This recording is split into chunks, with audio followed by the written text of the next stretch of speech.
नमस्कार दोस्तों, मैं प्रदीप शर्मा। साल के अंत में सारा लेखा जोखा होता है कि ये साल हमारे लिए बहुत अच्छा गया, ये साल हमारे लिए बहुत ख़राब गया। सब कोई सेलिब्रेट करते हैं, साल की विदाई देते हैं और नए वर्ष के आगमन का स्वागत करते हैं। लेकिन इस वर्ष एक दिल दहला देने वाला मतलब एक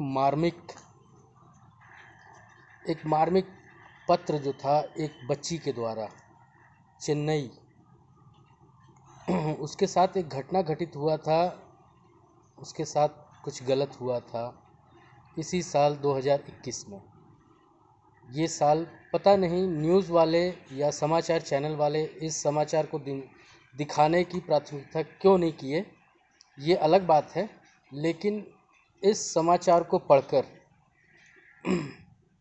शायद हर किसी का दिल जो है नम हो जाएगा। कहने का मतलब ये कि उस बच्ची द्वारा एक लेटर लिखा गया था, एक पत्र लिखा गया था आत्महत्या करने के बाद। मतलब आत्महत्या से पहले वो लेटर लिखी थी, उसके बाद वो आत्महत्या करती है। क्यों? क्योंकि उसके साथ गलत हुआ था। और वो लिखती है कि बच्चियां जो हैं, लड़कियां जो हैं, या तो माँ के कोख में सुरक्षित हैं या कब्र में। कब्र में मतलब कि दफन हो जाने के बाद। माँ की कोख और कब्र के बीच का जो समय रहता है वो बहुत दुखदाई रहता है। हम लाख दावे करते हैं कि बेटी बचाओ, बेटी पढ़ाओ, लेकिन अगर हम अपने इस नारे पर या अपने इस वक्तव्य पर हम कायम रहते तो हमारी इस बच्ची को ये मार्मिक पत्र नहीं लिखना पड़ता, जिसमें उसने लिखा था माँ की कोख और कब्र में ही सुरक्षित हैं लड़कियाँ। ये कौन लिखा था? कक्षा 11वीं की छात्रा जो फांसी के फंदे पर लटक गई थी, आत्महत्या कर ली थी। क्यों? क्योंकि उसके साथ बहुत बड़ी घटना हुई थी, उसके साथ गलत हुआ था। और वो लिखती है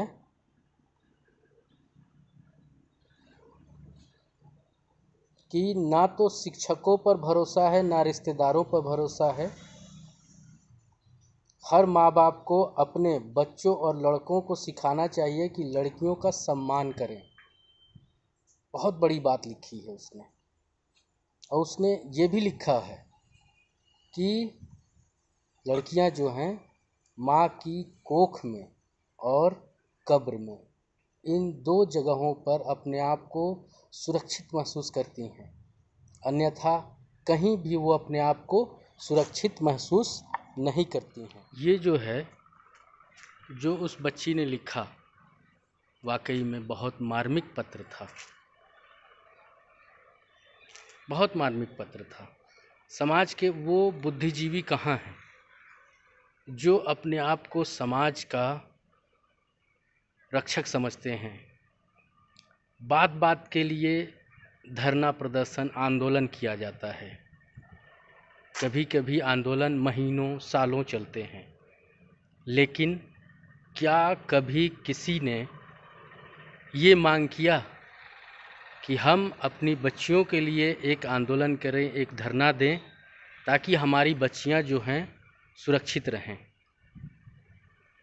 सुरक्षित इसलिए क्योंकि ना जाने इस समाज में, ना जाने इस दुनिया में लड़की जन्म लेने के साथ ही अपने आप को असुरक्षित महसूस क्यों करती है। क्यों नहीं हम एक सुरक्षित समाज उनको दे पाते? क्यों? ऐसा क्यों?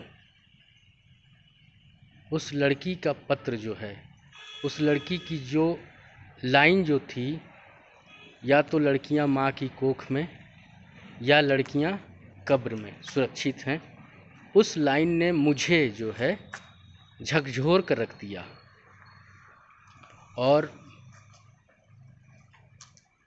मुझे क्या, अगर इस समाचार को डेली हंट के इस समाचार को कोई भी अगर पढ़ा होगा तो ये ज़रूर सोचेगा कि हाँ, हमसे कुछ गलती हुई है, क्योंकि हमारी बच्चियां अपने आप को सुरक्षित महसूस नहीं कर पा रही हैं। शायद हमारा ही ये